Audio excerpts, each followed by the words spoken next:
Good evening and welcome to the Wikimedia Australia affiliate session for Wikimania 2021. I'm Alex Lum, President of Wikimedia Australia. I want to begin by acknowledging the traditional owners of the many lands we're on this evening. I'm on the land of the Bunurong, Bunwurrung and Wurundjeri Woiwurrung peoples of the Eastern Kulin Nation, and I pay respect to elders past and present. I acknowledge them as the first knowledge holders of this place. I'd also like to acknowledge any First Nations people joining us this evening from around the world. Over the next 90 minutes, we'll be hearing from a range of Australian contributors tonight about the different ways they're working to make Wikipedia and the Wikimedia platforms a better place. We're going to start with Kirsten Thorpe, a Worimi researcher from the Jumbunna Institute for Indigenous Education and Research at the University of Technology, Sydney, and Nathan Mudgee Sentence, a Wurundjeri activist, librarian and essayist currently working at the Australian Museum. Tonight, they offer us a conversation about the opportunities and risks that Wikipedia presents for First Nations people and the many tensions that exist between Wikipedia's open knowledge principles and other knowledge systems, like those of First Nations people around the world. Kirsten and Nathan, thank you for joining us.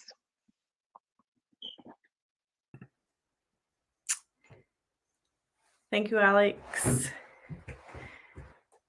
We're here together, Nathan. You've got the slides? Yes. I just had to get myself off mute before I went back into presenter mode. Yep. You can all see that? Fantastic. Nathan, how do we want to do this? So thanks everyone for joining us. Nathan and I are really pleased to be here to talk about representation and erasure and the opportunities and risks that Wikipedia presents for First Nations knowledges. And we're sort of doing this as a bit of a yarn together. So we'll probably ask each other to cue each other on as we go. Yeah. Nathan, do you want to get started or would you like me to? Yeah, you can get started. Do you want me to next slide? Yeah.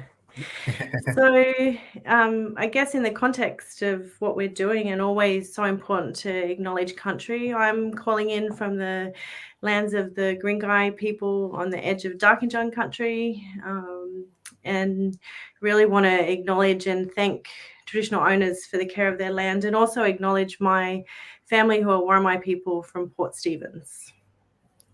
Yurdamarang Nindugi, Nathan Sanshuinari, Raji Gibibaladu, Yindamalija, Garamegu, Mujigangu, Yindamalija, Garamegu, Nurumbangu, Yindamalija, Nari, Mujigangu. I just want to echo Kirsten and pay my respects and acknowledge that I'm coming today live from Garamegu country. The picture on the screen at the bottom is actually across the street from my house at night. And yet I'm very lucky and privileged to live and mostly work on Garamegu country. And I want to pay my respects to elders past and present, and state that while I'm on Garamegu country, I try to be as respectful as possible and try to do good by their country while I'm here, while I'm visiting. Thanks so much, Nathan. So what we thought we would do to get started is really share some of our experiences, and I guess in the context of the wiki world and Wikimedia, to start to talk about our experiences and what brought us to this conversation. So we might just spend a couple of minutes each introducing ourselves, and as well talking about how we know each other. And I guess it's important to reflect on the fact that these are conversations that we've been having for many, many years. So we're really pleased to be here today and to share some of them with you. Nathan, did you want to go first in this one? Yeah, for sure. With introducing myself, my name's Nathan Mudgee Sentence. I'm a Wiradjuri man. Family's traditionally from Mudgee, New South Wales. But I grew up on Darkinjung country on the New South Wales Central Coast, not that too far from where Kirsten is living now. And my background is in, at the moment, I work at the Australian Museum on Gadigal country, the oldest museum in Australia and the 6th oldest natural history museum in the world. And it has a very strong collection in Aboriginal and Torres Strait Islander history, mostly in cultural objects from different communities from all around Australia, so around 22,000. But I think again what brings us to this conversation is, and previous to that, I'm also a librarian, and that's actually how I know Kirsten. Kirsten used to be the manager of Indigenous engagement at the State Library of New South Wales, and I used to work under Kirsten in that branch. And so I think that's kind of what brought us into these conversations, especially around representation and erasure. I know my time at the State Library, it dealt a lot with the fact that there wasn't this, the State Library's collections almost used as a time capsule to tell the Australian story, to tell the story about the state of New South Wales and its people. And not a lot of the information within that collection is about First Nations people or talks about First Nations people. So there is that erasure where this thing that this resource that people use to talk about history or to write books about history, there's a lack of First Nations voices within that. And then similarly at the Australian Museum, it's not so much, and this was the same case at the State Library, but it was not so much the issue of a lack of First Nations voices. Well, still a lack of First Nations voices, but not a particularly a lack of First Nations content, more that the way that First Nations people were talked about or written about was usually without their consent. And usually they are the subjects rather than the knowers of knowledge. They are the subjects of disciplines and knowledge fields. So, at the Australian Museum, as I was saying, we have 22,000 cultural objects from First Nations communities. But what has been written about previously at the Australian Museum, our previous exhibitions have all been done by non-Indigenous curators, mostly non-Indigenous anthropologists, and their perspectives have really shaped how First Nations people are viewed in that space, and usually without the consent and definitely without the input of First Nations people. And I think that has detrimental effects. Like one of the examples I always give is when I first started at the Australian Museum, I actually looked at the Australian Museum magazine that's digitized online. And one of the articles in a 1921 edition of the Australian Museum magazine basically said the article was about Aboriginal men and women. It was basically saying that grown Aboriginal men and women have the minds of small children. So they have limited mental capacity. So, which is, horrible, untrue, and, shocking to read, of course. But at the same time, that magazine was circulated to a general public and was written by, at that time, people that were considered the quote unquote experts of Aboriginal people. So people reading that would read that as fact at that time. And that's detrimental because if you think about that period in Australian history in New South Wales, it was really in that ramping up period of the New South Wales Aborigines Protection Act, which led to the stolen generation, which was sort of, the taking of Aboriginal children from their families and taking them onto missions and reserves for quote unquote, education, which a lot of community would refer to as sort of assimilation and cultural genocide. But I was thinking about it, you think about the general public, if they're reading from a highly authoritative source, the Australian Museum, that Aboriginal grown men and women have the minds of small children, and at the same time hear that the government's taking Aboriginal children away from grown Aboriginal men and women, you'd probably think that's almost justified. And that's the detrimental thing that places like this, the Australian Museum have, and places like the State Library and all big sort of memory institutions that help feed into the national narrative. And I think it's something that I think is, of course, separate to Wikipedia, but I think it very much shares similarities to Wikipedia. So that's sort of what it's sort of introduction to myself, but also what has sort of brought me into this conversation. And as Kirsten said, this is a conversation that me and Kirsten have had for years, and I think a lot of people in that work, First Nations people that work in museums, galleries, libraries, but also just generally in history, often have this feeling that other people are telling our stories, and not only telling our stories on our behalf, are telling it wrong, or simply just dismissing or ignoring us. Nathan, thank you. I think you've touched on, a lot of the key points that I would share as experiences. I guess one of the things that I reflect on in terms of the Wikipedia conversation is that I have very broad interests in, the GLAM sector, but key to those are the questions that Nathan talked about: is who has control around representation, whose stories are privileged, what stories are kept, and who controls the narrative, and who gives authority to the sources that are held in our national institutions.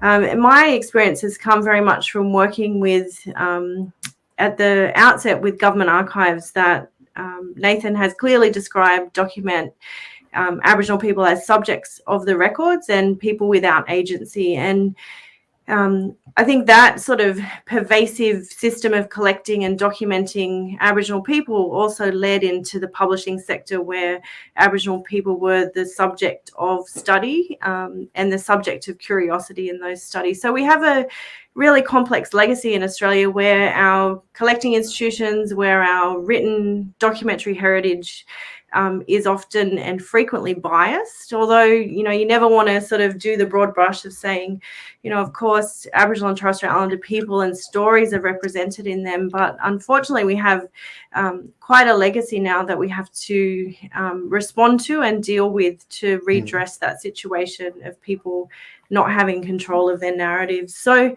Nathan and I, with that context, we had a couple of questions that we wanted to go through in terms of the opportunities with Wikipedia. We go over to the next slide, Nathan, For sure. talk through some of them. Do you want me to keep going with this one, Nathan? Yeah. Yeah. So, we were in that same light of saying we've got a legacy that we need to address. When Nathan and I have had these conversations and when we've contributed to Wikipedia events, we think there are real opportunities. And, the first and foremost is to disrupt the invisibility of First Nations sovereignty and histories. And in our last conversation around this, we talked about some really simple things. If you go into any page on Wikipedia and look at a local area, we were talking about wanting to see a statement of Indigenous sovereignty in all of those places. But really importantly is that, we want to make sure that this is normalized. So it's not, the Indigenous history or the First Peoples as the beginning in a colonial narrative, and then, simply going on to a settler history, for example, and not seeing a continuity of culture. So that's been something that we've seen as being really important. I had shared previously one of the things that I enjoy doing pre-COVID time that you could go to a hotel was if you pick up the compendium in a hotel and they acknowledge traditional owners, you want to see that embedded so that everyone has that respect for country when they go to people's land. And I'll just point to the Indigenous Archive Collective that Nathan and I are a part of. Have just recently produced a statement around a right of reply. So we would see, the use of Wikipedia being to enable Aboriginal and Torres Strait Islander people to now have a right of reply to histories that have been dominated by other people. I don't know if you wanted to say more about the statement at all, Nathan. No, I think everyone should check it out. I'll tweet out it later if anyone wants to follow my Twitter. But I think it's important. I think, and I think Wikipedia can help with some of those things. Like, as Kirsten said, the right of reply. There has been a lot of history written by First Nations people without First Nations input, and there needs to be a space where we can reply to that history or give our perspective.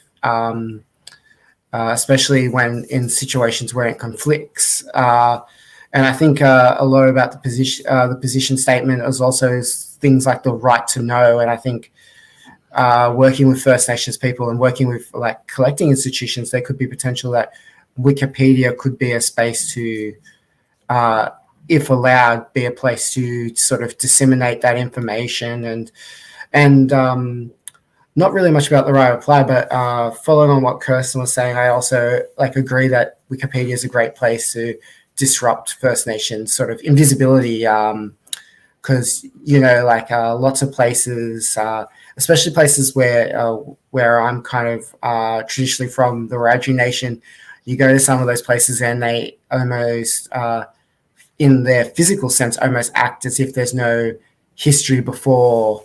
Mudgee is celebrating next year. It's going to be its 200th anniversary, and so they're celebrating. They act as if the history of that town started in 1822. So I think there is a place for Wikipedia to we can bring more into public consciousness First Nations sovereignty and history, and that it always was and always will be Aboriginal land. And I think similarly, that normalizations, one of the issues I think people often put forward about colonial statues is because they're in public spaces, people pass them daily and the figures they represent get normalized. And I think that's similar to lack of First Nations representation that gets normalized with its emptiness in public spaces. And I think Wikipedia is such a great tool, and it's a tool that nearly everybody uses. So it almost in its own way is a public space. And the more First Nations representation is in that space, the more it gets normalized and embedded in, what people know and what people talk about. Nathan and I had, we'll go to the next one. I'll just share briefly. Nathan's just raised, the context of stolen generations, and one of the things that I reflect on in my experiences is that there's really deep trauma that's felt when people don't have that representation, when they don't have anything to document their stories. So reaching out and doing things in the right way can really fill that gap at the moment that exists around those national narratives and national truth telling that needs to happen. Yeah, 100%. I think it's even called something called double trauma, when what you've experienced is traumatic, and then you go through the other experience of having it dismissed or debated or said it's not real, which I think happens to a lot of working with our history and stuff like that previously with the State Library with Kirsten, and at the Australian Museum talking to survivors of the stolen generation. A lot of them just they're what they want is just to have their story heard and for have it to believed. And I think again, that's a space for history, but it's also could potentially be a space for Wikipedia. And this slide we got now is we're going to talk about some of the what are some of the things we should be considered before we sort of especially because there are a lot of people, and we had this when we did our First Nations Wikipedia-a-thon for NAIDOC, and there are a lot of people that are passionate, and we meet a lot of people in our work, especially a lot of non-Indigenous people that are passionate and want to assist and create that change. But I do believe that there are some things that we need to consider. And I think, the most obvious is not everything is, open for the public, which is, in First Nations knowledges, there's a lot of information that's considered secret or sacred, or, some information is considered gendered, like it might be referred to as women's business or men's business. And then a lot of cultural material is considered ISIP, which is Indigenous Intellectual Cultural Property, which communities believe they have collective ownership of. And as I'm a massive fan, and one of the reasons why I love Wikipedia is I am a massive advocate for the open access movement. As a librarian, I think it's educational resources, information, there needs to be a level of equality to it. And I hate sort of the gatekeeping and sort of financialization of knowledge. But in considering that, I also know with First Nations knowledges, because of that historical trauma that's with it, with sort of the exploitation of it, there is a lot of, previously anthropologists and many others who just come into communities and sort of have taken that information without consent, exploited it. And there's also, again, as I was saying, there's cultural protocols around some information. So some information should not be, you need to be a particular level of initiation. And I think we need to be respectful of these cultural protocols. We need to be respectful of cultural values. And so, not everything is open for the public. And we should be mindful, additionally, of, that history of exploitation and, the fact that the fact of that history and those power dynamics at play. And we should, if we're doing this for the intention of improving First Nations representation and improving, empowering First Nations communities through Wikipedia, we need to also be mindful that, some of our, if not treading carefully, some of our moves will just play into the colonial power dynamics that have previously existed. So it's a really fine balance, isn't it? That, that's what we always hear, that people want to do the right thing, but they're also scared of getting things wrong. So what we've got on screen here is also an example of some resources around a traffic light system. So Nathan's just talked about cultural knowledge. We've talked about material that's really sensitive to use in terms of historical trauma, material collected without people's informed consent. So I guess it's actually starting to think through the complexity in a way that you can measure, well, what's an easy win in terms of, local representation of a community group, in a regional area versus topics that can be, a lot more complex and heavy to deal with. So there's a resource there that we'll also tweet out later, or Nathan will, about those resources. Do we want to go, just wrapping up, Nathan, to our examples as well next?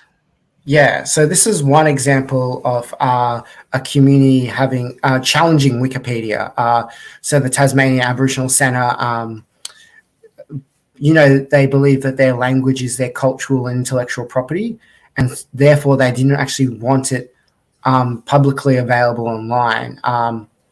They sort of lost this case where Wikipedia, I think, said you cannot copyright a language. But again, it's like it does cause harm because like I was saying, a lot of First Nations people have felt their knowledge exploited before. And we have a lot of cases where First Nations lands have been taken. In many regards, First Nations knowledge is some of the remaining sort of legacy and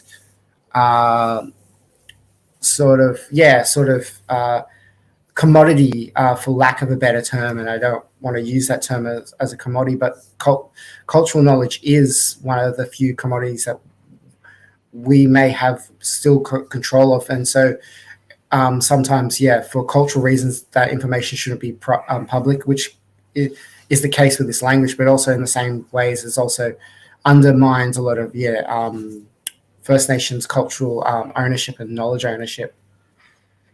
And there's a real question there, Nathan, isn't there, around who has a right to control stories, but who is a cultural authority to be able to make these decisions? So we really appreciate that in the Wikipedia context, that this is really complex. But, I guess our message is to try and build relationships, try and talk to people who might be a cultural authority. If there are questions like cultural property that come up, as areas that need to be documented, we would always say do it in partnership with the community.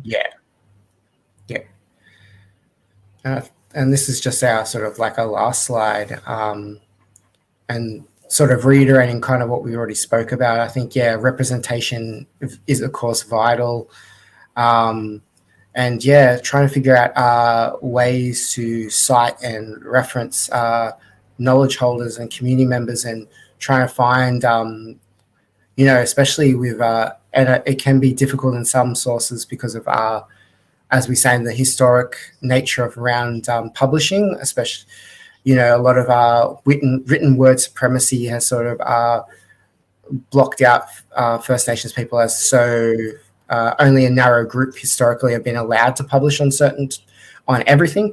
Just generally publishing. A lot of people were excluded from that process, and as a oral culture, we've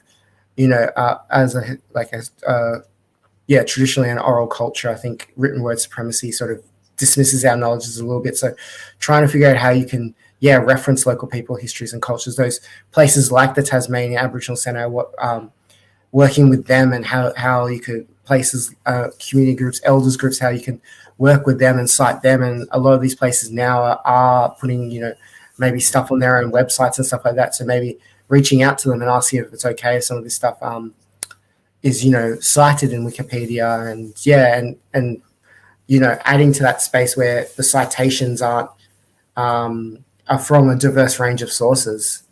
And again, I think as Kirsten was saying, working through collaboration, and I think that last point is important. Is like these are opportunities to sort of redress historical, these historical issues with representation, but they're also a way to sort of create new partnerships and potentially lasting partnerships.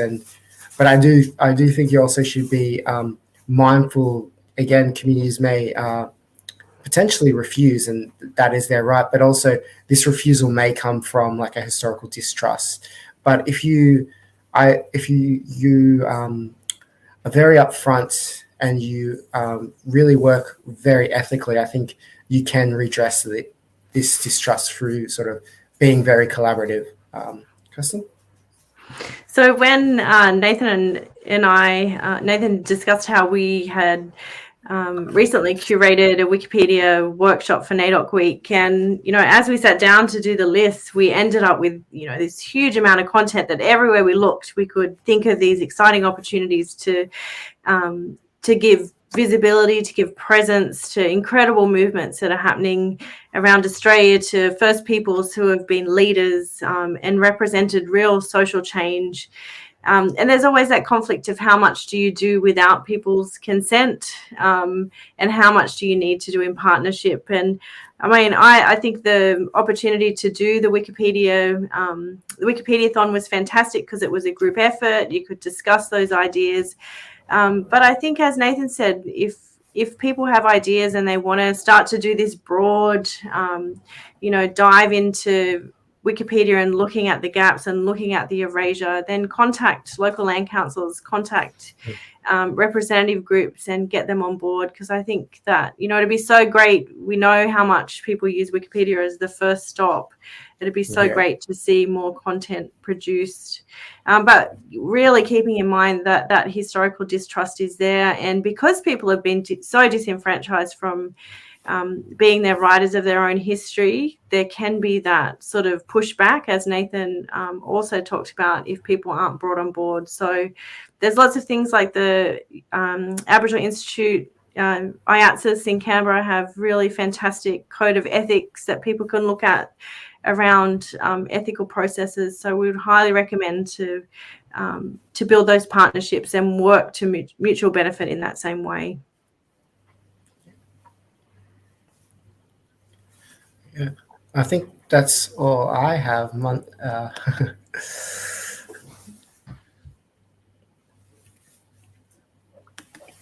Thank you so much.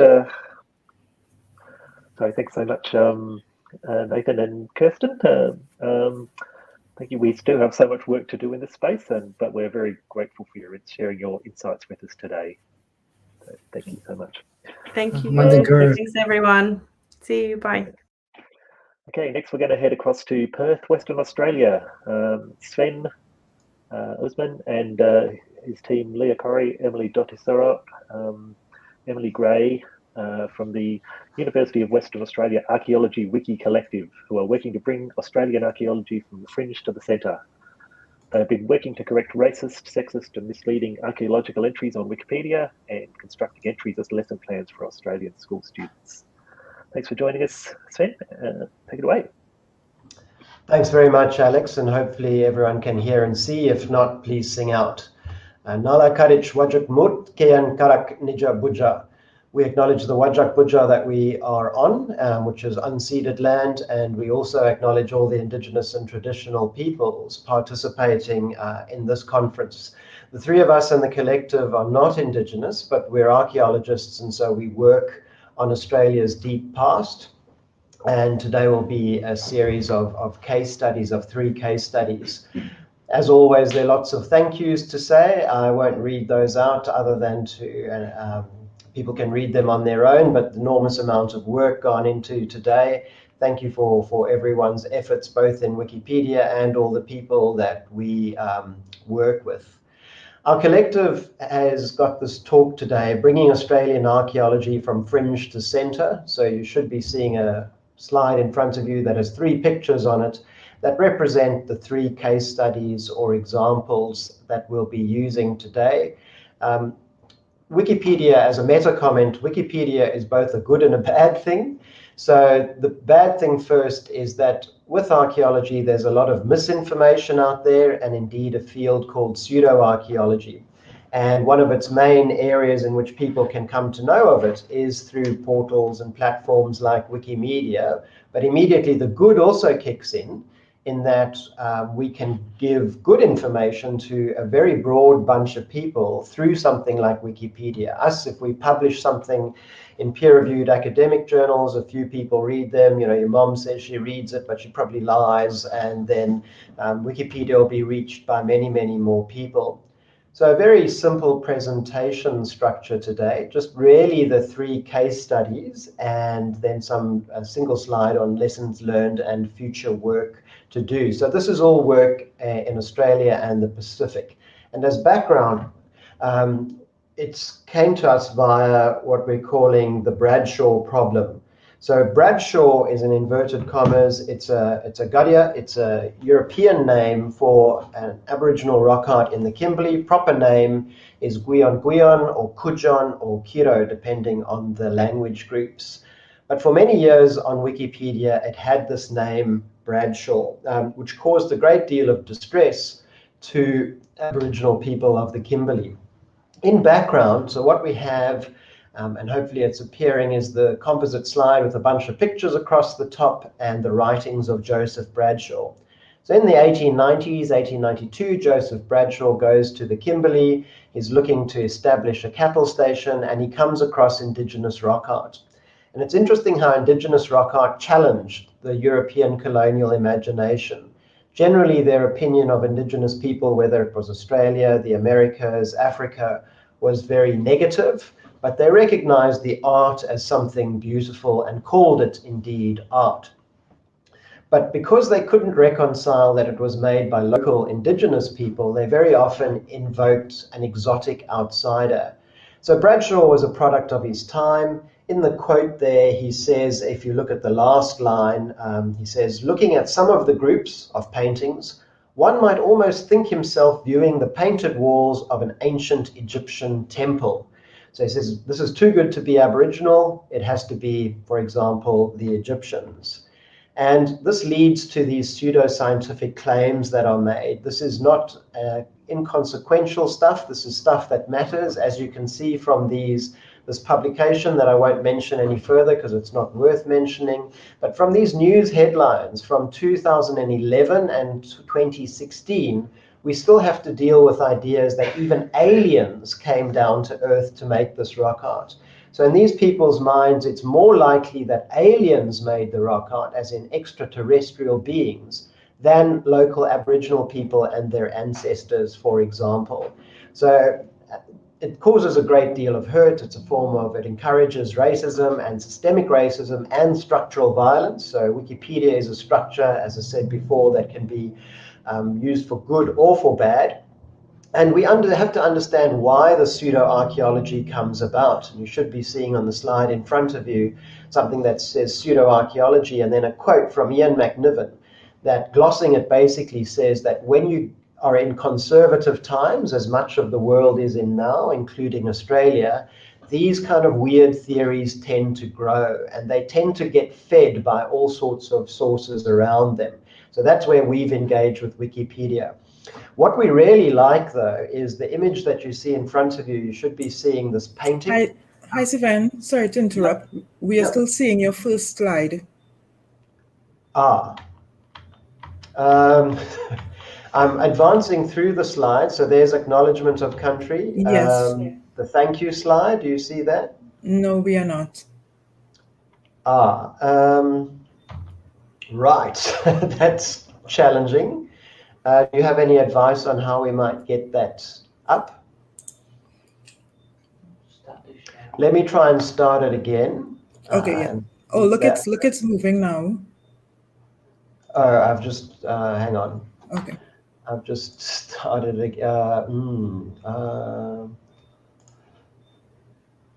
apologies, just bear with us. Starting up, and let me do the, right, share screen, stop screen, share screen. All right, so are you seeing the first slide now? Oh, nothing is up as yet.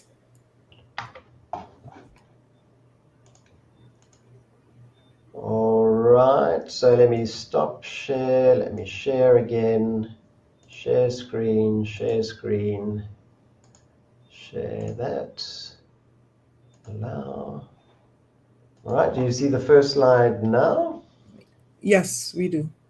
All right. So let's see if you can move through it. To the second one, do you see that one at all? No, we don't. Right. That's very strange. Well, what we might try and do, mindful of the speakers after us, is just go from our slides and script, and we'll try and create a picture in everyone's minds. If you don't put it on slideshow, can they? So could you, if it's not on slideshow, look, I'm seeing. Okay. Can you see the little thumbnails, maybe? Yeah, I'm not sure if that would be big enough for everyone to see it. Might be better than seeing nothing. Can you make a video? Okay. Yeah, we're seeing, yes. You see one that says pseudo-archaeology? Yes, we're seeing that one. Oh, yes. Great. And if I move, do you see the next one? It's moving now. Oh, fantastic. Okay, let me just, so anyway, that, there was our acknowledgement of country, our thanks to Gideon, Alex, everyone. I'll move quickly through those. Don't worry about that. So this just gives you an idea of this wonderful rock art, which is something most Australians are not fully aware of, and sometimes embarrassingly, non-Australians know more about Australian rock art than we do. And that's what we're looking to change. So this is an example, this slide, just to go over some previous stuff, of how this is in the popular media, these weird, outlandish theories. And they keep coming up. They don't go away. The quote you see there by Ian McNiven, you can read for yourself. If you would look at the picture down below, the sort of black picture with a large human-like figure on, which is known as a Wandjina image, this is a painting from Wandjina Wurrung people of the West Kimberley. This is an image shown with permission. And they've essentially taken, as the Australians saying, taken the piss with this European misrecognition of Aboriginal rock art. And they're showing, it's called Chariots or Weavers, as in the barbecue, of the Gods, playing on Erich van Doniken's Chariots of the Gods. They think it's very hilarious that people have these views in some ways, and this is there to gloss sort of Kirsten and Nathan's talk earlier. This is a right to reply. They've just taken that right to reply, as is their right, and they've done it, I think, in a very powerful way. And above that, the screenshots are really of just some academic books, but I think the two need to be looked at together, and they're much more powerful than that. Anyway, to cut a long story short, the Bradshaw entry, which we tried to change quite some years ago in 2015, got knocked back because the wiki community or members of the wiki community didn't like that name was being changed. Many said, well, it's part of history, you can't change history and all of that kind of thing. But with Gideon Digby's help, finally, in March this year, we managed to change it through changing every other mention of Bradshaw rock art in Wikipedia, and then finally changing the title. So the little bit in the screen that's sort of pulsing there, when you go back into the edits, you can see this momentous day, 24th of March, where, you know, those of you who know who that person is, and we finally managed to change that. And so this encouraged us greatly, because it's a model for our further work on Australian rock art, archaeology, archaeologists, and related wiki entries.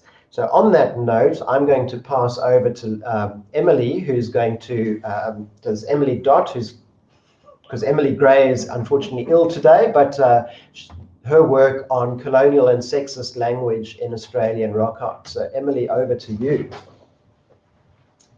Thank you, Sven, and thank you for the organization as well. So I'm not Emily Gray, I'm the other Emily, but Emily Gray is unwell, unfortunately, today, so I'm going to read her presentation for you. Today, we will be continuing Sven's discussion of rock art and public knowledge and directing us towards the area of gatherer-hunter environmental practices, with a focus on expanding our understanding of the relationship between people, plants, and rock art. Gatherer-hunter words are understood broadly in the public sphere as defined by economic practice. It is to say, the sourcing of food through hunting and gathering wild plants and animals rather than domesticated species. The words of gatherer-hunters have been brought into the public sphere in Australia in recent years by works such as Bruce Pascoe's Dark Emu, which has transformed the way we as a society understand indigenous connection to the environment and in particular plant life. Dark Emu has triggered many discussions around land rights, ecological practices, and gatherer-hunter ecologies. Conversely, it has also triggered a host of outright conservative anger aimed at, okay, I've got a French accent, so some words are difficult to say for me.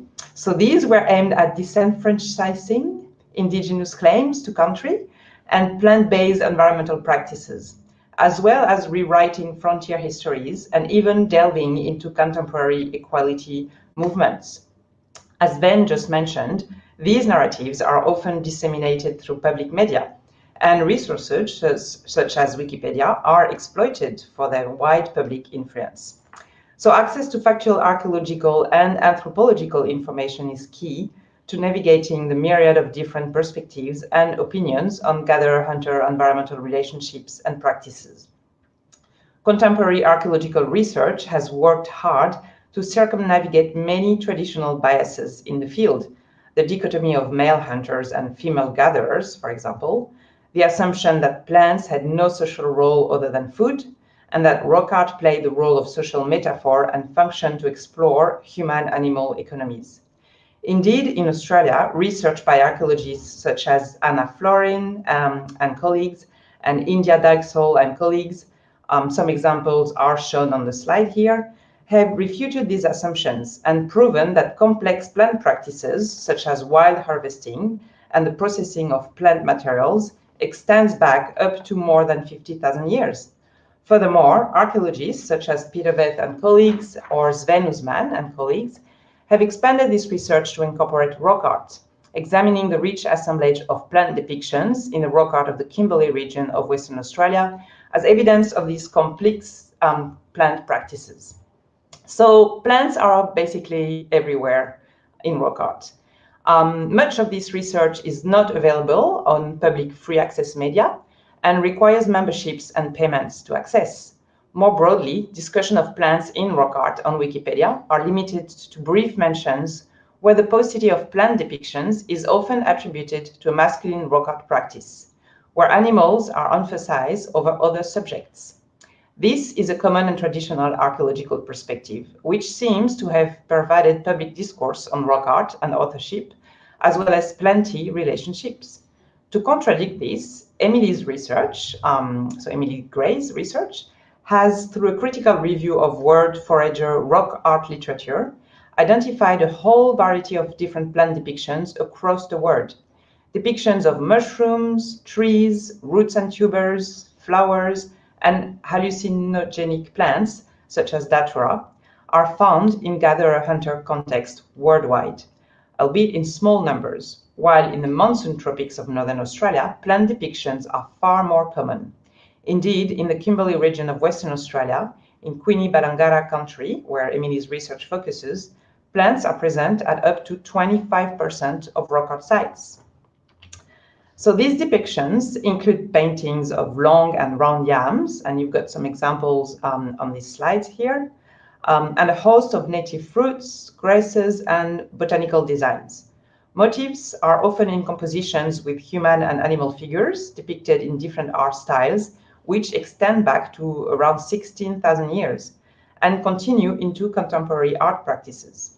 The identification of these motifs is a multifaceted approach. Identifications are based on botanical profiles of individual plant genus and species, ethnohistorical records of indigenous plant practices, and ethnographic identification of specific rock art motifs.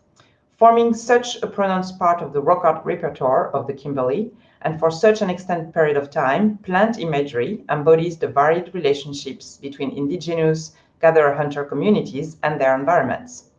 In archaeological practice, plant rock art can tell us about the different types of plants people have engaged with across time and space, the ways in which landscapes were managed and curated, and the different mythological stories in which plants are situated. But where are the plants in public media? Despite this prevalence in public media, discussion of gatherer-hunter plant relationships and rock art is noticeably absent. The Indigenous Australian Art Wikipedia page has no mention of plants or subject matter, but emphasizes the dominant themes of animals, humans, and mythological figures and material objects. And you've got examples here again. The page has no discussion of the sociocultural roles of rock art in Indigenous gatherer-hunter culture, and is disengaged from contemporary research, which emphasizes this role and the entanglement of people with their environments. So what can we do to change this? So Emily is using her research into plants and rock art to expand public access to gatherer-hunter environmental archaeologies. Through our Wiki cohort initiative at the University of Western Australia, she will be working to edit current entries which discuss gatherer-hunter archaeologies and lifeways to reflect contemporary research and theoretical standpoints, and create new entries which engage with Indigenous knowledge and heritage practices to communicate the latest archaeological research surrounding gatherer-hunter environmental relationships. This includes the eventual construction of new entries which communicate research about plants in rock art, both in Australia and on a global scale, to counter historical biases towards animals and masculine-coded practices and assumptions. The value of public media spaces, such as Wikipedia, has been understated in academic discourse for a long time. But if we're able to share accurate information and educate communities about the value of heritage and the environment, then we're using these media for the right reasons. Thank you so much for your time, and I now pass over to our next speaker, Leia.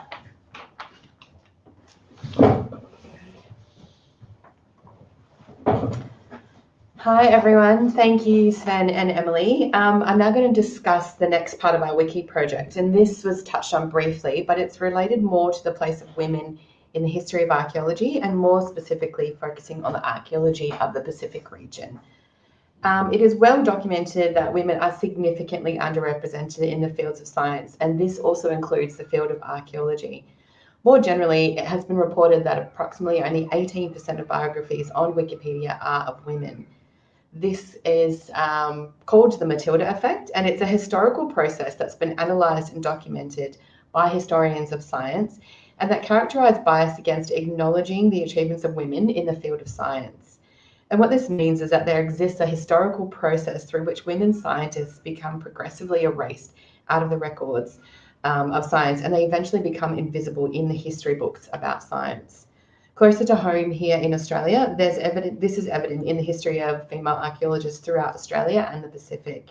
As one of the first professors of archaeology in Australia, Isabel McBride, pointed out, there was, despite their invisibility in our histories in this region, an intrepid yet often shadowy, even invisible band of women archaeologists.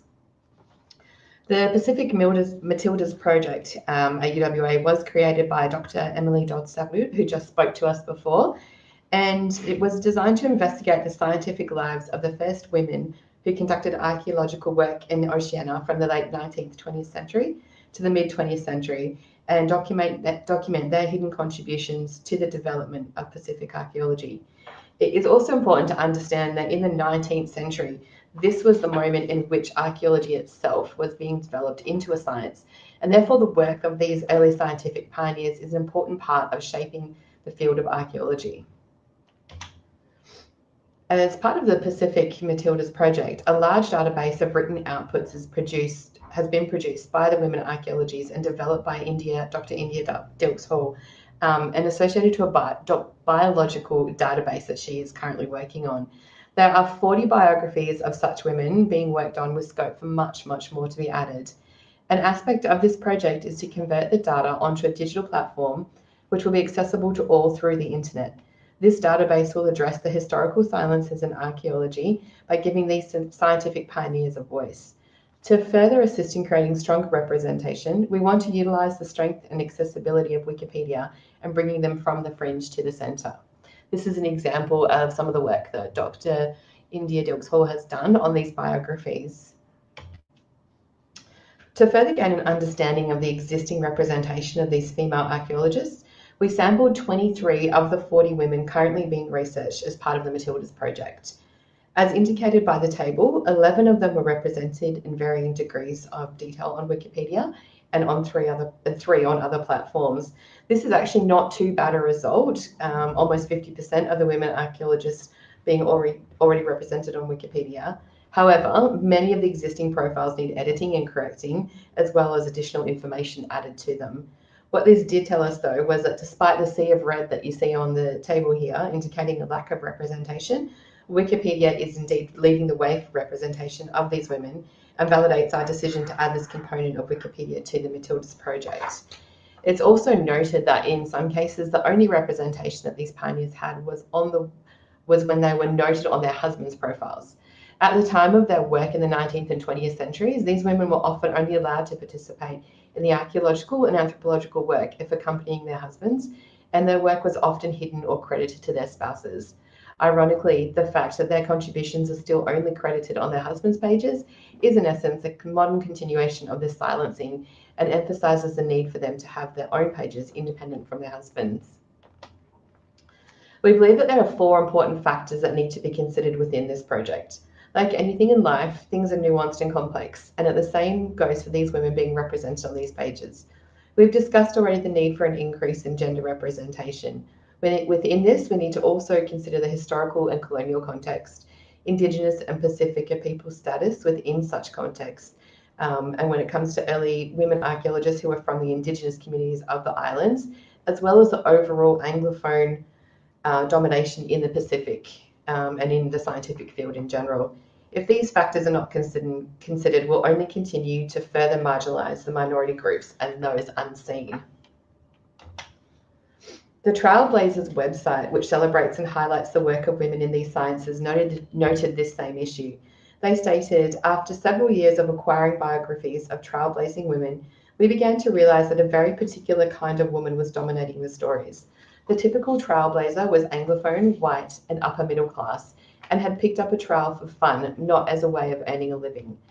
These trailblazers are not a representation of all women in the field, and it highlights the need to create a much larger representation of the work done. With this in mind, we would like to extend the project to take into consideration linguistic aspects by not only creating pages in English, but also French, Spanish, and acknowledging the Indigenous languages of the region. We would like to continue to throw the net wider in the future and incorporate the contributions of Australian women and then further throughout the world.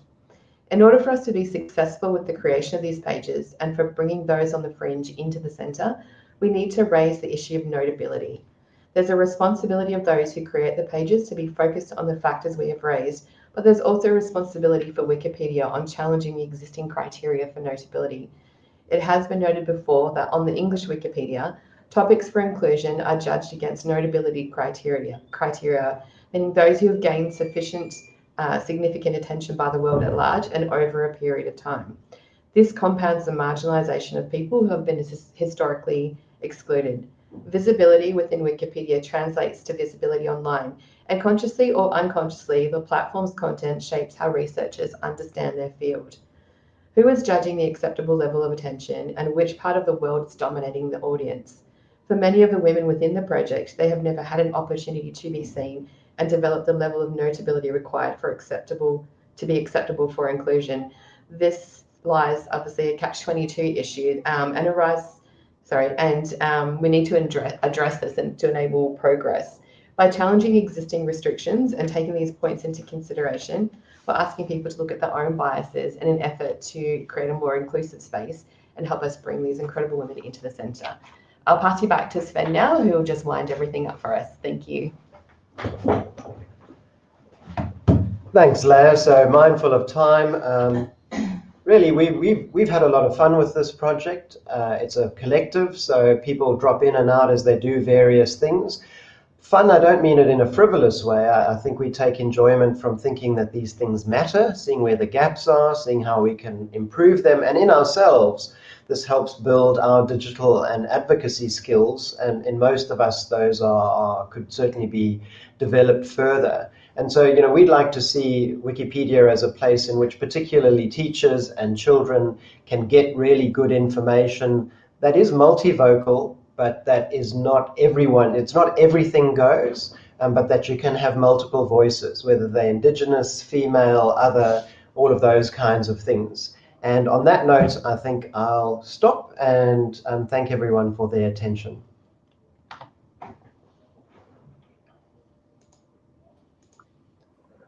Thank you so much, Leah, Emily, Sven. That was brilliant. Okay, next we're going back to take a visual journey through the relationship between Wikipedia and the Order of Australia. So for those of you outside Australia, the Order of Australia is a series of honours and awards that recognises Australians who have demonstrated outstanding service or exceptional achievement. In February 2021, researchers Heather Ford, Tamsin Pietsch and Kelly Tall from the University of Technology Sydney School of Communication published the results of a pilot study entitled Producing Distinction, Wikipedia and the Order of Australia, a visual essay, looking at who is presented on Wikipedia and who isn't. Kelly Tall joins us now from Sydney. Thanks, Kelly. Hi, Alex. Wow, thank you so much for having me, and thanks Wikimedia Australia and Alex and Prue for inviting me to present this project that was actually created with a lot of people. So I was involved in this project with the University of Technology Sydney and Wikimedia Australia. But first of all, I'd really like to acknowledge and pay my respects to the traditional owners of the land I'm on, which is the Gadigal people of the Eora Nation. And I pay my respects to elders past, present and emerging. And I'd also like to acknowledge all the First Nations people who are watching from all around the world. So who do we think we are is an initial look at and part of a wider project that explores how Australia and Australians are represented on Wikipedia. And we wanted to understand how the two systems of recognition, the Order of Australia and Wikipedia, overlap, as well as stand alone. I'm going to take you very quickly through the background of the process of the project. Sorry, I'll just change my slide. I've got multiple monitors. There we go. I'll take you quickly through the background and process of our project and some of our findings and a few of the opportunities that emerged at the end. So, as Alex mentioned, the team was made up from two researchers from the University of Sydney, Heather Ford, who's the Associate Professor from the Faculty of Arts and Social Sciences, and Tamsin Pietsch, who's the Director of the Australian Centre for Public History at UTS. And from Wikimedia Australia, we worked with Prue Mitchell, Alex Lum and Toby Hudson. And then there was me. I'm a freelance data visualization designer who has connections with UTS. Our aim was to map the scope of the Order of Australia in relation to Wikipedia, and to explore who and what has been omitted. And the Order of Australia data that we did include was 1975 to 2020. So if you're going to look at my data set afterwards, there is a year missing, but I can show you where that is at the end if you actually really want to download it and play with it yourself. So our plan was relatively simple, and if anyone else here works with data sets like I do, you know, you always start off with a simple plan, but it never turns out that way. We plan to use the Order of Australia Honours List as a proxy for notable Australians, and we just wanted to match the names from this list with Wikipedia biographies. And if there was a match, we get the page date that it was created, and then we calculate the difference between the time of the page creation and the honour date, which seems quite simple. But the reality was it was a lot more complicated and messier than that. It was a much more difficult process, as most things are with data set creation, particularly when you're trying to set match names. And so we ended up using Wikidata as our source data set, or our initial data set, simply because Wikidata also includes aliases. So for the Australian audience out there, we have Bert Newton on Wikipedia, but we have Albert Newton receiving an Order of Australia. So just matching on name alone was proving to be quite difficult.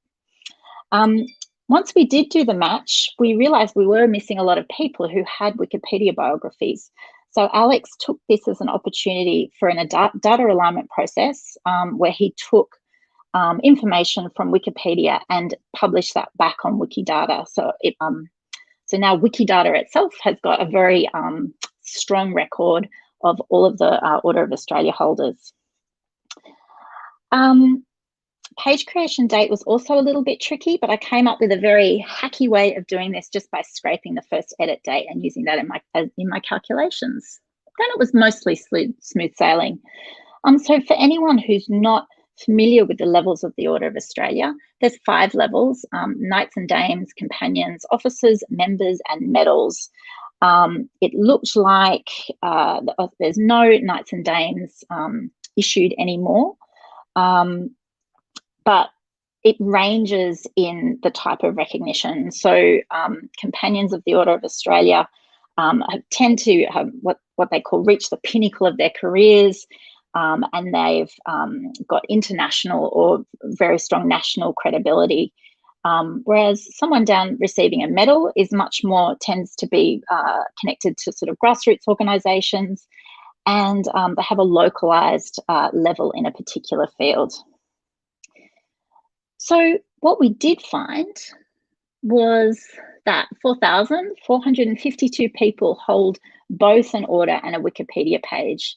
In total, that's about 11% of order holders.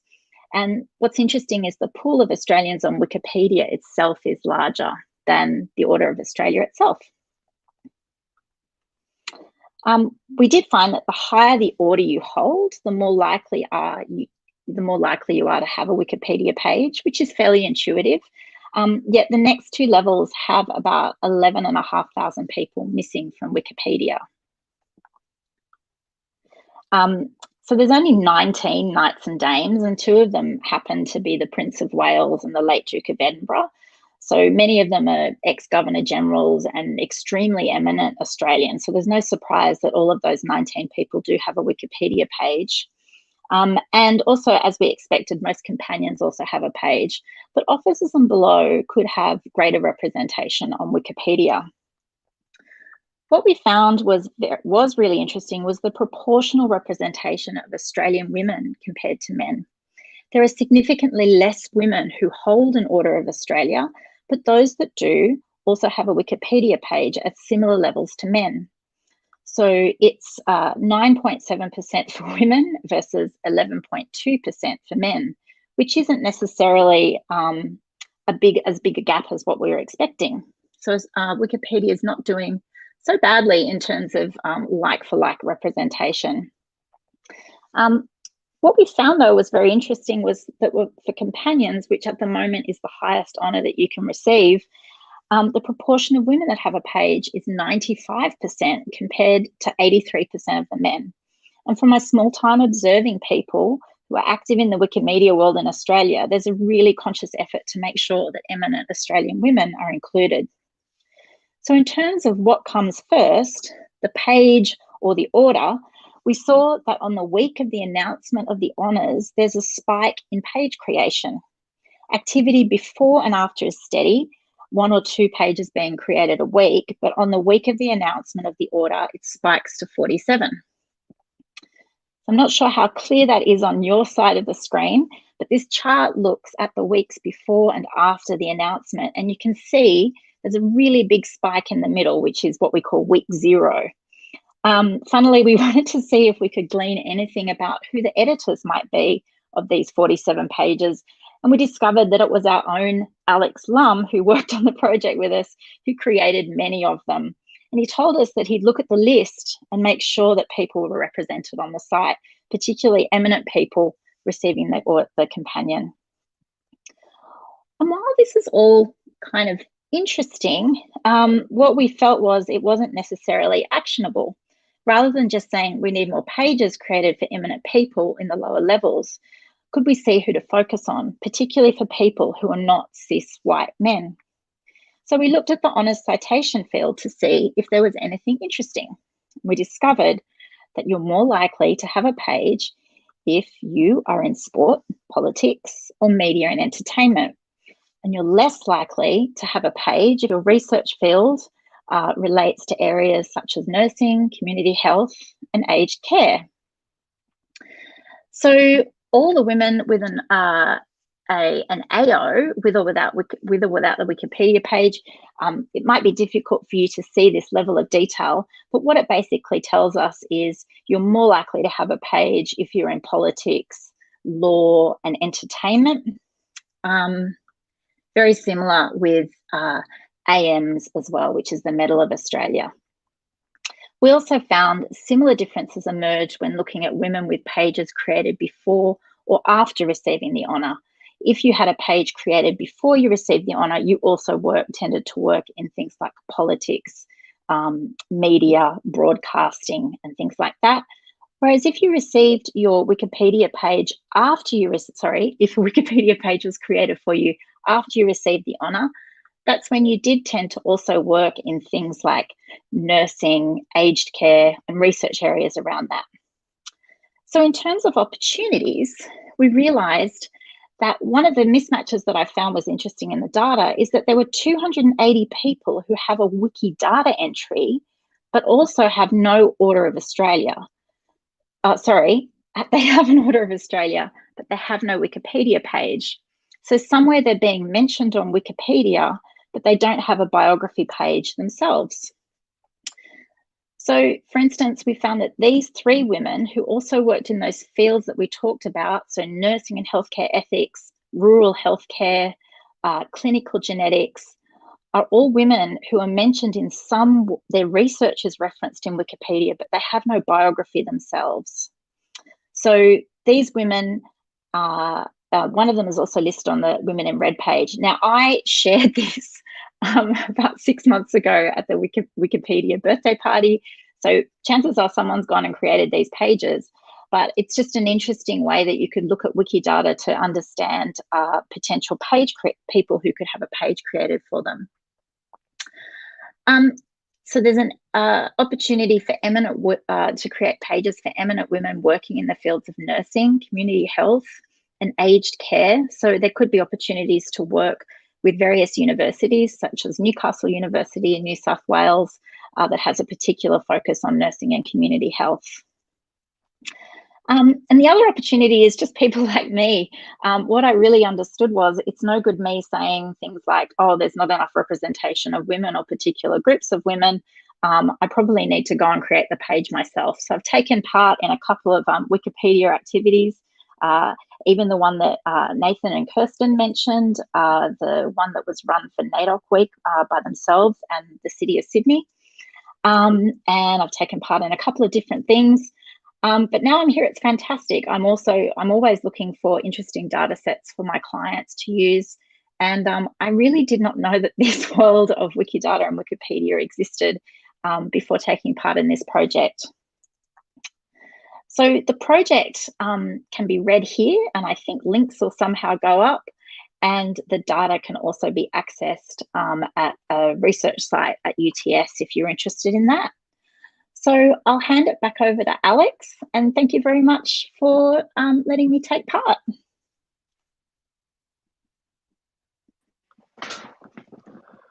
Thank you, Kelly. Thanks so much. That was amazing. And our final presentation for the evening or morning, depending on where you are. We're joined by volunteer coordinator Margaret Donald, who ran the much-loved Wiki Loves Earth competition in Australia this year. 182 entrants, 162 of whom were new to Wikipedia, and 1,510 photos submitted. There are a lot of lessons learned, which Margaret's going to share with us now. So I'm just going to play Margaret's video.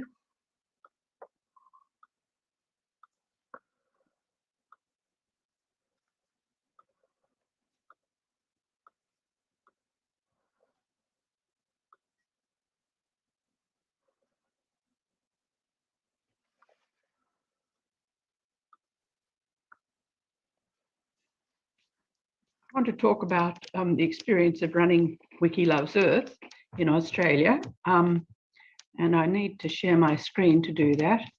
I'll just minimize this and we'll get to the slides, hopefully. Come on, from the beginning, thank you. So this is one of our winning, no, it's not one of our winning images, actually. It's one that was certainly in the running to be a winner. So anybody who wanted to enter the competition came in by the banner at the top. And this should have been straightforward. And this first banner you can see was based on the international other countries' banners. And it didn't work because we were running at something like 20% ineligible photographs. So it was replaced by this second banner. But that was how people came in. And what was fairly nerve-wracking in all of this was that one had to set up a landing page and instructions and all sorts of things and make it happen. And this was part of what made it happen. It was the Australian landing page, and it told us things like the instructions and the rules. It had a list of protected areas. European countries do that somewhat better than us. Our lists are incredibly incomplete, and I will go on about that some time later. We had past winners in Australia, which was, possibly useful if people wanted to see what they were aspiring to. And we had a new tool this year, which was called the pre-jury, and anybody clicking on this could rate the images that were uploaded to Australia. You could actually start uploading from this page, you could create an account and you could upload. And hopefully you read the step-by-step instructions and the rules first of all, but that didn't always happen. So now this, again, was a fairly nerve-wracking page. This is the page on which everything hung. To participate in the Wiki Loves Earth competition, you had to fill in this row for Australia, and you had to have the right things at the back of those things. So this was our landing page. This gave the dates here, 1st of May to the 13th of June, probably too long. I think it didn't allow us enough time for the judging. We had a list of protected areas. This isn't quite right. It's only the uploads at a certain level. And various other bits and pieces that we did. Now, this was incredibly important, this page, because this was the page that allowed the turning on of the banner and the turning off of the banner. And of course, it was turned on from anybody whose IP address was in Australia for the duration of the competition. Didn't quite happen on midnight Australian Eastern Standard Time. Had to get the Europeans to hurry up and get themselves organised. They'd forgotten that we're on the other side of the earth and our day starts a little earlier than theirs.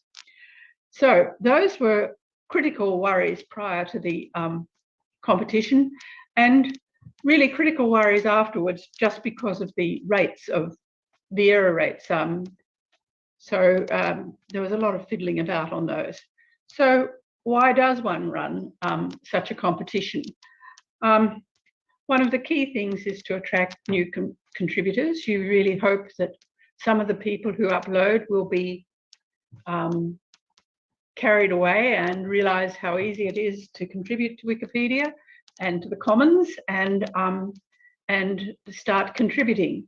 So that's a fairly important hope. And in fact, we attracted 162 new contributors.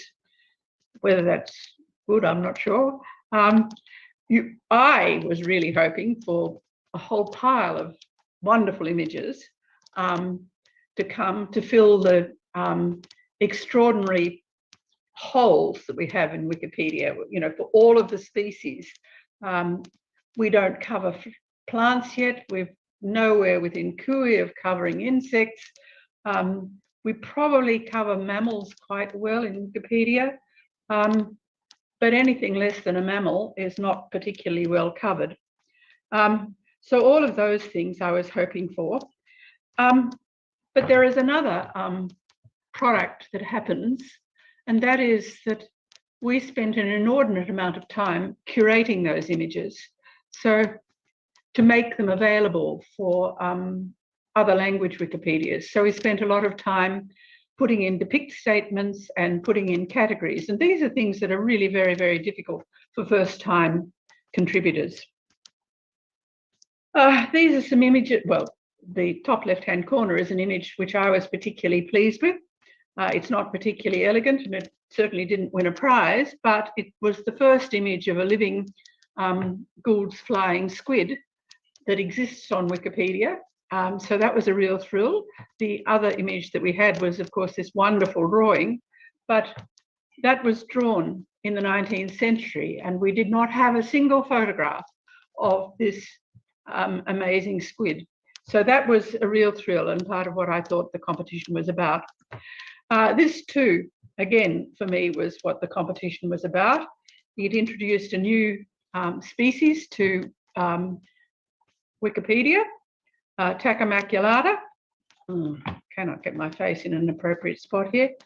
Tachymaculata. There's only 12 pages devoted to that family in Wikipedia, so it's not particularly well represented. It's a very unusual plant. It comes from the remote Kimberley, so that was an extraordinary thrill too. This one also was a thrill. It doesn't actually feature in Wikipedia, but it engendered a new article.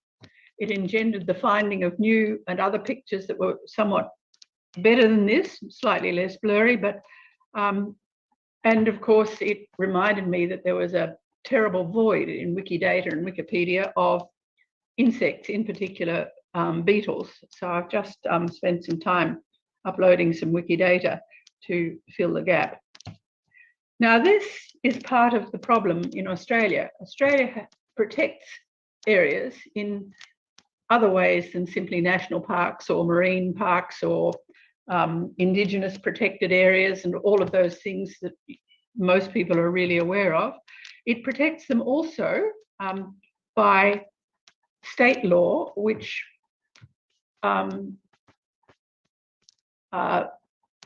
notes covenanted properties that have covenants over them to say that they are protected in some form or other to protect biodiversity. In some cases, it's meant to be in perpetuity. In other cases, it's shorter than that. And most states have lists of these privately protected lands. But you have to go to the registers for those. And there is an article about it in Wikipedia, new because of this photograph. But you know, we haven't even got all of the legislation up there, let alone the lists. This is another form of protection that lands can have. It's an endangered ecological community, and it's protected by legislation in New South Wales and also Commonwealth legislation. And any woodland that satisfies the definition of this ecological community is protected. So in this particular case, it happens to be, I think, just a roadside verge north of Narrabri. So there are two other ways in which we extended the notion of protected areas this year, and which we hope to see more of in future competitions. So we've got our images, and of course we need to judge them for ourselves and for the international community. And we used a couple of things. We had a German pre-jury tool, which was used to make a cull, because I had hoped for the sorts of numbers that the Germans get, which are of the order of 13,000, and ditto for the Ukrainians. And so both of them use jury and pre-jury tools, and we took advantage of their tools this year. So that was, again, a new thing. So we had several rounds. Oh, I've put this here. It's an output from the German pre-jury tool, and I had been worried that people who didn't judge every image that was available in our uploaded images, that only the early images would be judged. But as you can see from here, there's very few images that got fewer than 10 votes. So it actually, they must have put them up in a random manner for the people who did not contribute. Some people contributed 400 votes, some people contributed 10, others contributed the full 1,200 images. So what did we do? Well, we culled to 100 images with our German pre-jury tool. That was an error, I think. It was too small and I hadn't anticipated it. Then we culled to 29 images, and that was incredibly much too small, partly because really high quality images people had uploaded to other websites, which meant that we had to get OTRS statements from the uploaders. So there was that. Then there was a problem that we found that some images were very like each other, but we didn't want to put forward images that were like each other. So we had two beautiful images of the Laraprinta Trail, but we didn't want to put them both forward to the international competition. We really wanted to show a bit more of the diversity of Australia. We had two beautiful images of ghost gums, and again, that seemed a bit much in terms of ghost gums. We also thought we had too many birds. So when we came together as judges to talk about the images that had been chosen by our ratings, we found that really 29 was far too few. And I think I would be looking at least 50 next time, and I probably would be. The German scale was a rating of 1 to 5. That was what you had to do. The Ukrainian tool was slightly different, and it allowed you to, oh, I'm just doing some more things there. That was one of the images that we had to reject that was so beautiful. It was so nearly a winner, but we just couldn't send both of them, so we sent the better of one of them. So looking at the Ukrainian jury tool, it looked something like this. Now, it was actually much more, well, we didn't get it to incredibly late, so that was a real pity because not all of our judges felt comfortable with it, I think. It comes with a whole pile of scales, so you can judge on a plus minus scale, you can judge on a 1 to 3 scale, a 1 to 5 scale, a 1 to 20 scale. In retrospect, I wish I'd used the 1 to 10 scale with the half stars, but never mind, we didn't. We used the 1 to 5 scale. And one of the things that's nice about it is that you can look at it as a gallery. And this is really handy for a judge because it allows the judge to see images that he or she has given the same rating to. And so when you're looking at them and you go, oh, I really don't think that's as good an image as that one, then you can downrate this one or rate this one higher or whatever it pleases you in terms of what's round and about. So it allows a judge to be a little bit more self-consistent than seems possible when you're just filling them in one at a time and you go, oh gosh, I rated that one 8. Was that consistent with the 7 I rated, 2 photographs ago? So that's very handy. The other thing that was incredibly important about it, and one of the reasons why you would always use a pre-jury tool or a jury tool if you have them available, is that there is no problem with the data entry. If someone rates something as 5, then it is attached to the image and it comes down to the administrator attached to the image, and you can't change it. You don't have a problem with data entry. You don't have a problem with somebody trying to merge files incorrectly or whatever. So really, I cannot emphasize how important it is to have a jury tool just for that. Yeah, we'll keep on going. So I thought you might be interested in some statistics. I'll shift my face if I can find it. No, back page up. Oh, there we go, out of the way. Thank you.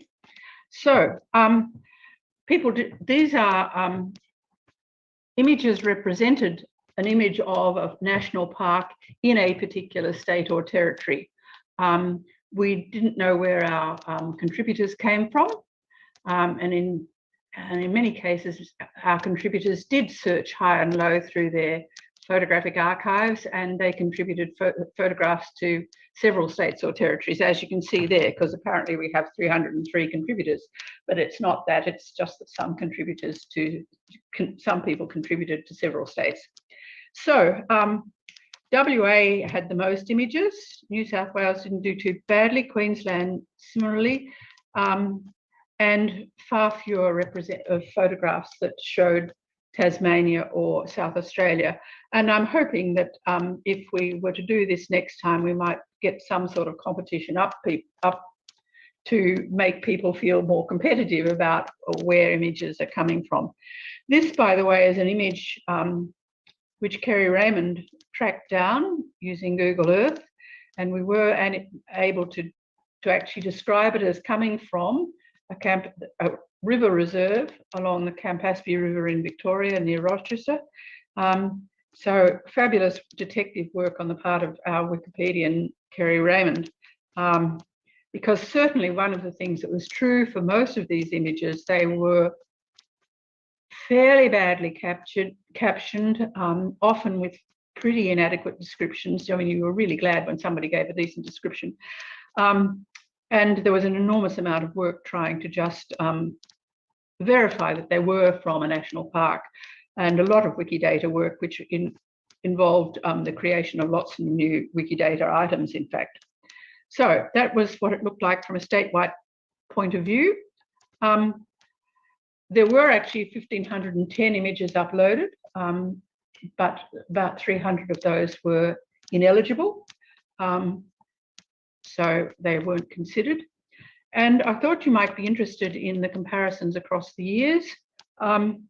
We've actually done very well in terms of, I've actually done some international comparisons, which I haven't shown here, but you can see that of the files uploaded, and I'm assuming that's an artifact of perhaps shifting files and leaving redirects or something, because it's certainly a miscount, but it's all counted the same way, all of these things, using Glamorgan, which is a tool. So we can see that we used 138 of these files, which is roughly 9%, and that's been pretty consistent across the years. And that's way better than most other countries, I have to say. In 2016, this is pretty phenomenal.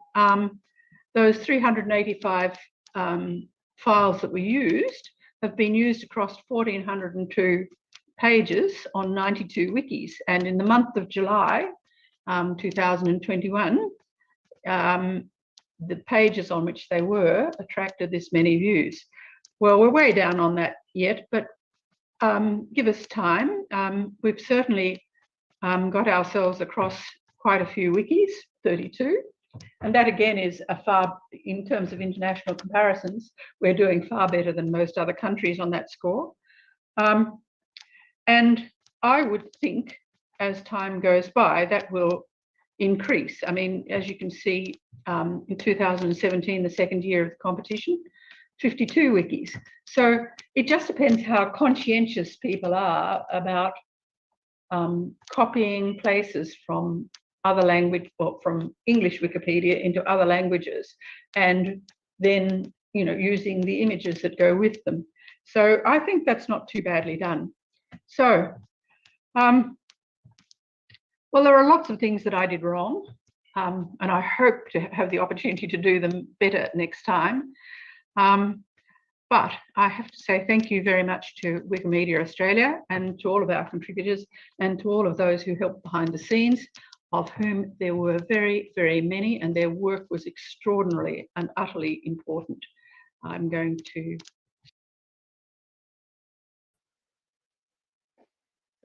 Thank you. Thanks, Margaret. We've got a few minutes left. Did you have anything you wanted to add? Oh, you're on mute. Margaret, you're on mute.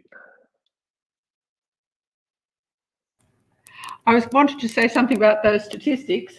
Armenia contributed 6,000 files, but of their files so far, they've used less than 1% of them on Wikipedia pages.